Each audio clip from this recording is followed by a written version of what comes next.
আঘোণ এটা সপোন, এটা খেপা। আঘোণ মাথো এটা মাহ নহয়। আঘোণ অসমীয়া জাতিৰ সপোন, খেপা, আশা। আৰু সেই সপোন, আশা এইবিলাক লৈ মই আজি লৈ যাম আপোনালোকক আঘোণৰ সোণালী পথাৰখনলৈ।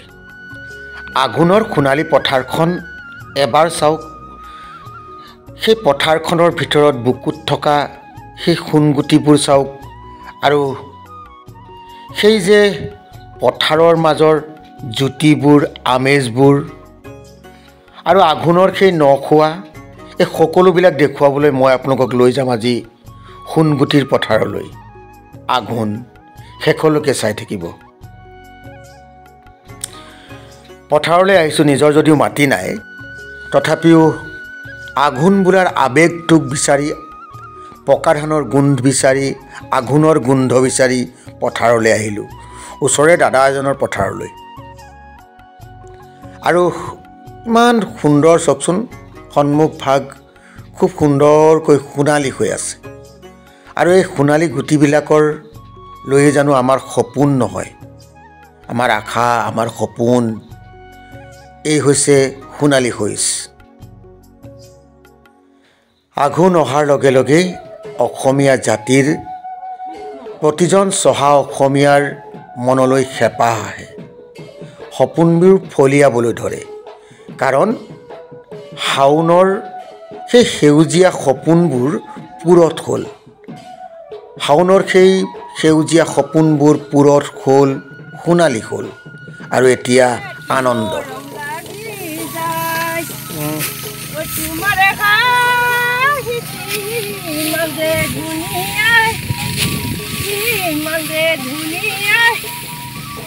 দেখি ভালে লাগি যায়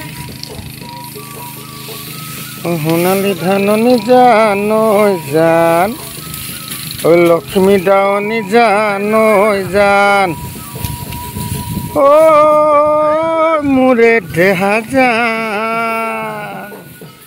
এনেদৰে আনন্দ স্ফূৰ্তিৰ মাজেৰে আঘোণ। আঘোণ মানেই পকা ধান, আঘোণ মানেই সোণালী শইচ, আঘোণ মানেই লেচেৰি, আঘোণ মানেই ৰবাব টেঙা, আঘোণ মানেই পাহোৱাল ডেকাৰ কান্ধৰ বিৰিয়া, আঘোণ মানেই তিনিথৰীয়া, চাৰিথৰীয়া, পাঁচথৰীয়া ডাঙৰি, আঘোণ মানেই বহুত কিবা কিবি। আঘোণ মানে সপোন, আৰু সেই সপোনবিলাক, সেই আঘোণৰ সপোনবিলাক সেই পথাৰখনলৈ আপোনালোকক লৈ আহিলোঁ। আৰু সেই পথাৰখনত কি কি হৈ আছে ব'লকচোন চাই গৈ থাকোঁ। আচলতে ইমান এটা সুন্দৰ পৰিৱেশ, আৰু এই পৰিৱেশটোক আপোনালোকক নেদেখুৱাই মই লোভ সামৰিব নোৱাৰিলোঁ আচলতে।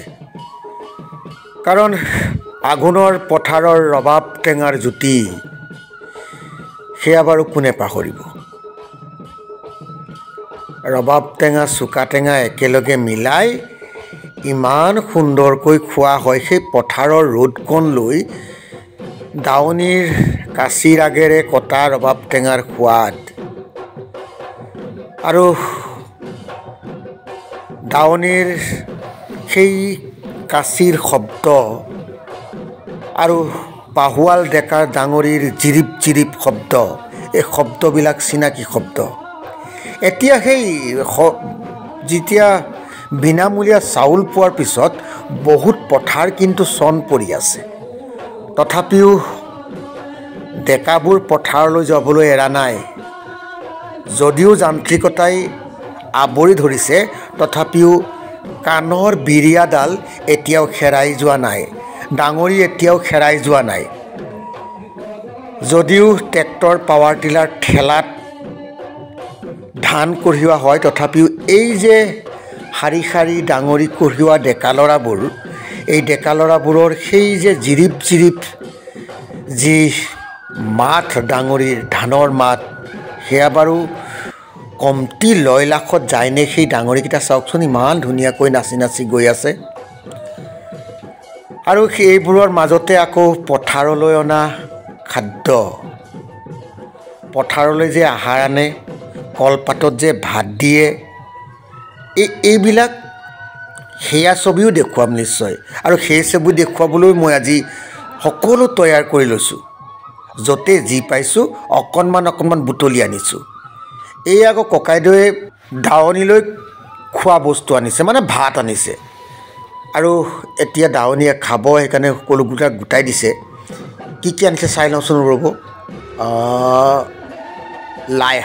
লাই শাকৰ ভাজি, অমিতাৰ ভাজি, এইফালে কচু আৰু টেঙা দিয়া দাইল, আৰু এইফালে এইটো টিঙত ভাত।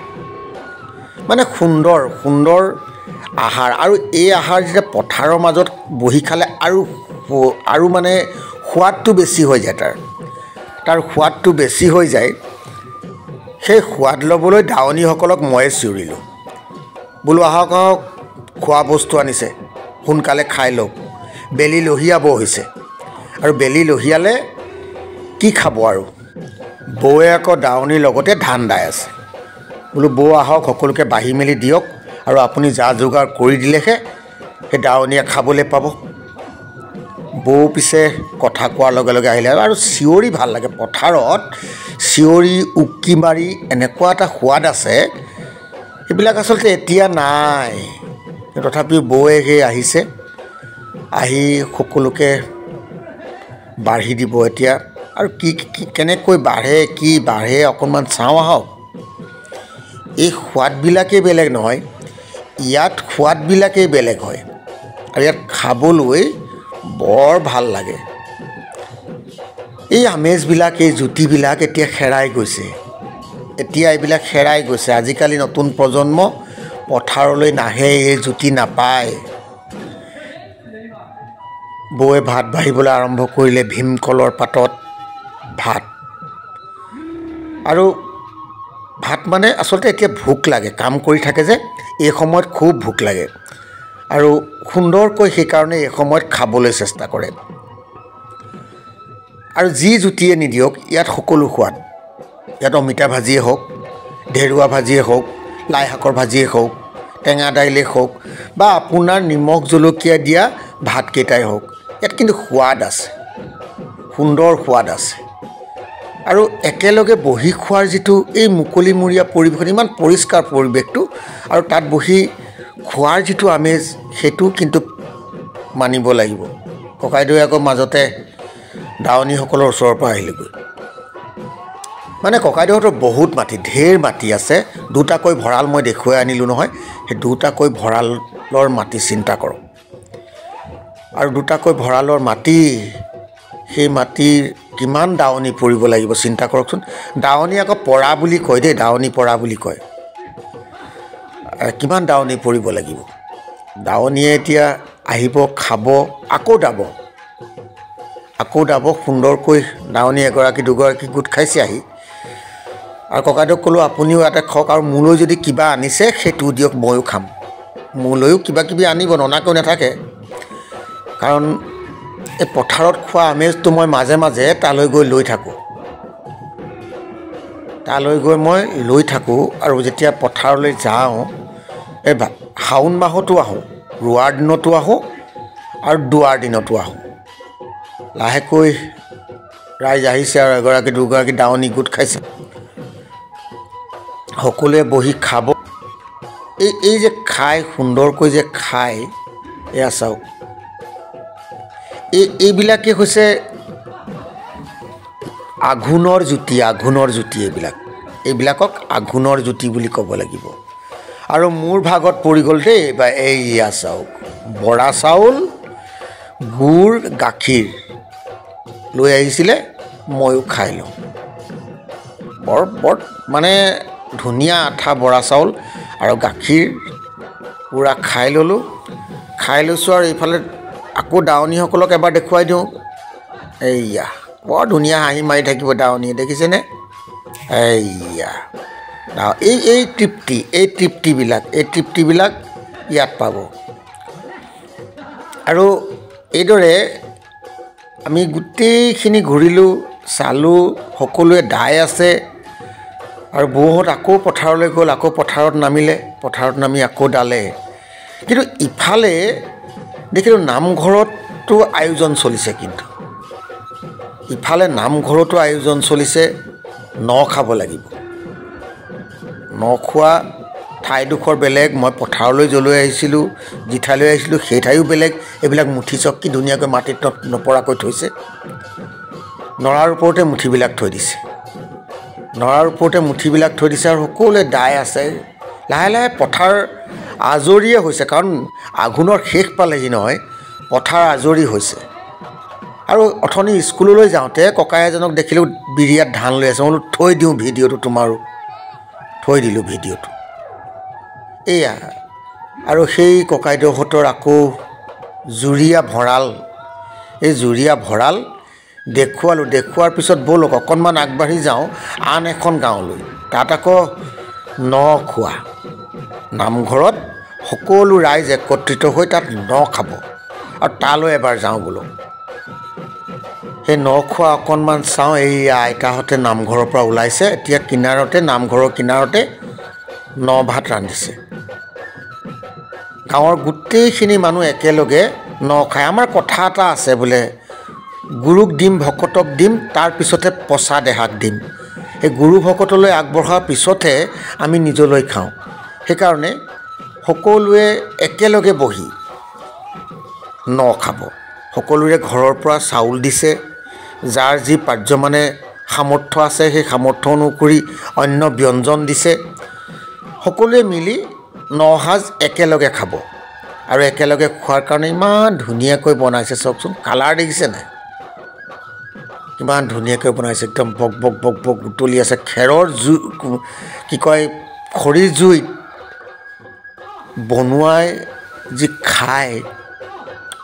বেলেগ সোৱাদ মই ক'লোঁ নহয় আৰু এইয়া ভাত এইয়া দেখিছে ভাত মানে গোটেই গাঁৱৰ মানুহে খাব যে উখোৱা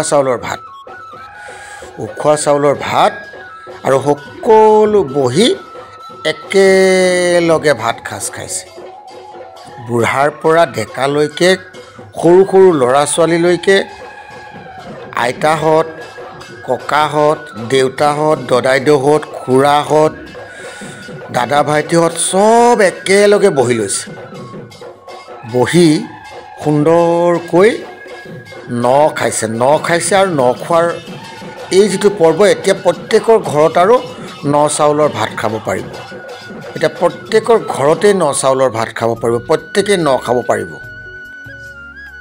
আৰু এইদৰে সুন্দৰকৈ আঘোণৰ যি বাতৰি সেই বাতৰি আপোনালোকলৈ লৈ আহিলোঁ আঘোণৰ দুখৰীয়া ছবি আপোনালোকলৈ লৈ আহিলোঁ আঘোণ আমাৰ আৱেগ আঘোণ চহা অসমীয়াৰ কৃষিজীৱী অসমীয়াৰ আৱেগ আঘোণ আমাৰ সপোন আঘোণ আমাৰ হেঁপাহ আঘোণ কেৱল কুঁৱলী নহয় আঘোণ বুকুৰ আপোন সোণালী আঘোণৰ এই দুখৰীয়া ছবি আপোনালোকলৈ আগবঢ়াইছে কেনেকুৱা লাগিছে এই যে সকলো একেলগে বহিছে মইনাহঁতো বহিছে সকলোবিলাক বহিছে একেলগে এসাঁজ খাইছে এয়া হৈছে আমাৰ জাতীয় কৃষ্টি সংস্কৃতি সেই আঘোণ এই জাপিটো